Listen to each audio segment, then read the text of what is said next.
My name is Sam Otten, and with me is Jason Book. And in this video, we're going to be talking about some of the prequel comics that have been released for the upcoming Batman v Superman Dawn of Justice movie.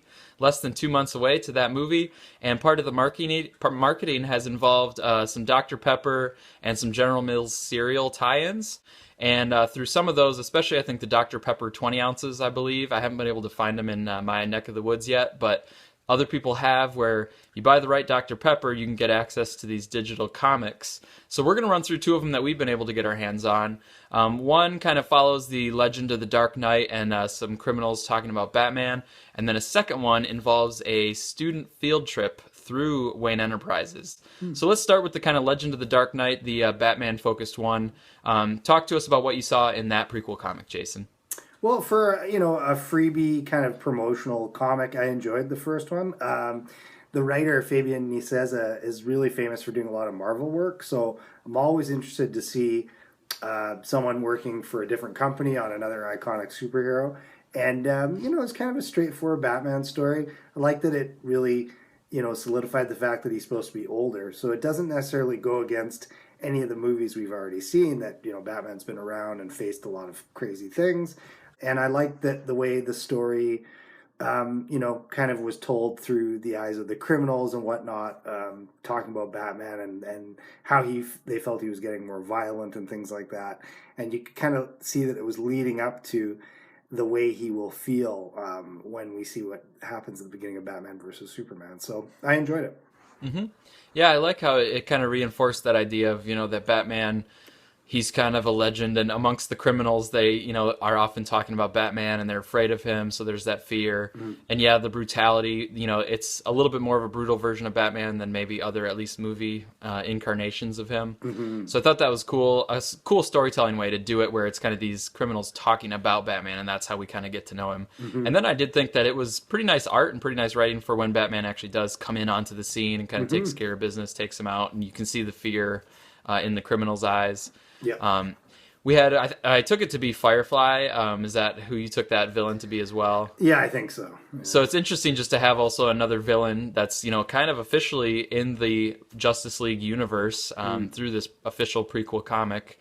The other thing that I wanted to talk about was that last page where we then kind of pull out and we see Lex Luthor with like a bank of TVs, and he is doing research and kind of watching over the shoulder of Batman. So what'd you make of that Lex appearance? Oh, I think that's great. I mean, Lex should be a string puller in the background, and I think maybe as we get more and more close to the movie and the movie itself, we're going to see that, he is maybe somehow responsible for getting these two guys together fighting. So that's the way it should be. And that also would bring it into the classic comic book storyline where they realize that someone's making them fight each other. It's not necessarily just the way they believe. In a recent interview, I think in the Empire magazine stuff, Jesse Eisenberg talked about how Lex and Bruce Wayne are rivals because of their businesses and stuff, so that makes sense. But Lex is also kind of obsessed with the superhumans and with these heroes, so he's researching Batman. So I think that'd be a cool thing where Lex realizes that his rival and Batman are actually the same person. I think that's going to just be cool to see. I think in Batman v Superman, for all of the movie, or at least most of the movie, I think that Lex is going to know who Batman is. So this we're kind of seeing that before the movie, he was researching it, he was obsessed with it, he was following this. So I do think it's a cool layer on top of it. Yeah, that could work well. The other prequel comic that we got our hands on a little bit was one called Field Trip, and this one involves some students that are taking a tour through Wayne Enterprises, but it's the Wayne Enterprises building that's in Metropolis. Now, I don't think this is Wayne Financial, but it is Wayne Enterprises in Metropolis. And we have a precocious little girl who goes off of the field trip, and she kind of goes into some restricted areas, and she sees that Wayne Enterprises is studying some Kryptonian technology. And actually, they have a government contract to reverse engineer the Kryptonian technology. But there are some burglars that are in there trying to steal some of it. And those burglars are working for somebody unnamed who also is working and kind of trying to figure out this Kryptonian technology. So we've got Wayne Enterprises and somebody else all doing this research on the Kryptonian tech. So what do you make of that? Yeah, I think that sounds pretty cool as well. We know we're going to get more and more of that as we get closer to the movie.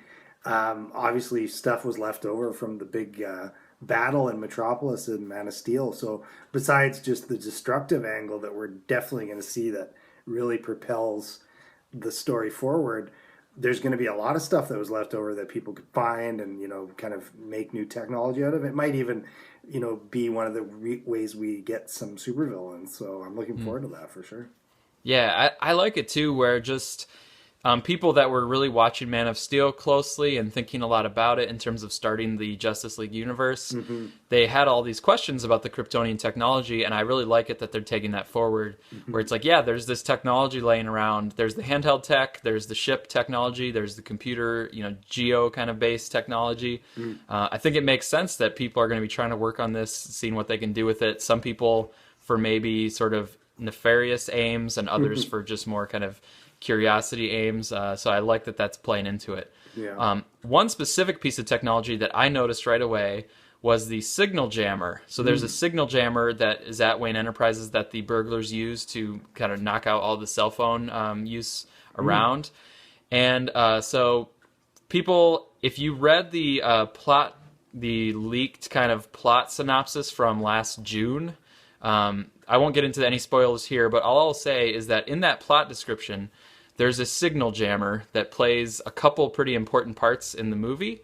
So when I see this comic including a signal jammer, and they kind of went out of their way to call it Signal Jammer, to me it lent some credence to that plot synopsis. So people on my blog, if you want to see that plot synopsis, you can go to my blog. I'll have a link here in the notes. Nice. But I also would understand if some people don't want to go to that plot description. It's funny that it wasn't a Batman piece of tech, because that's totally that piece of equipment that Morgan Freeman was using in Dark Knight, remember? Where he was like, had access to all the cell phones and stuff like that.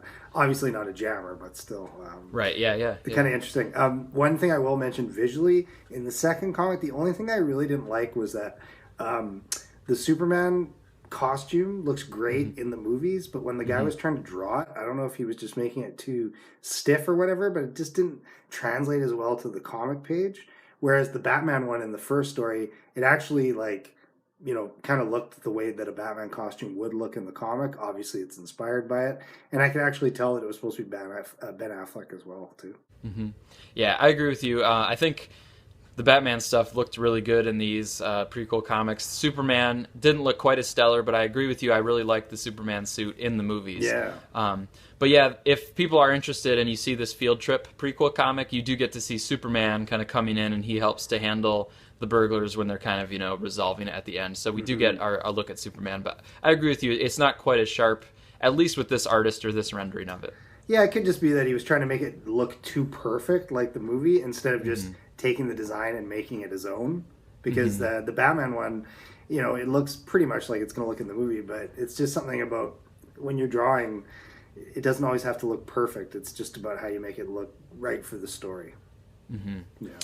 Yep. So, all right, prequel comics, pretty fun. They're actually not too bad, and it definitely sets up the world a little bit. We get a little bit of background on Batman. We get a little bit of this technology and how that's going to play into it, and we see Lex, you know, already kind of trying to figure out and do his little conniving stuff. So, I thought they were pretty effective to kind of set up that universe and build some anticipation for the movie. Yeah, there should be a couple more, I think, as well, right? So I think so. Yep. we'll have to keep our eyes peeled for those.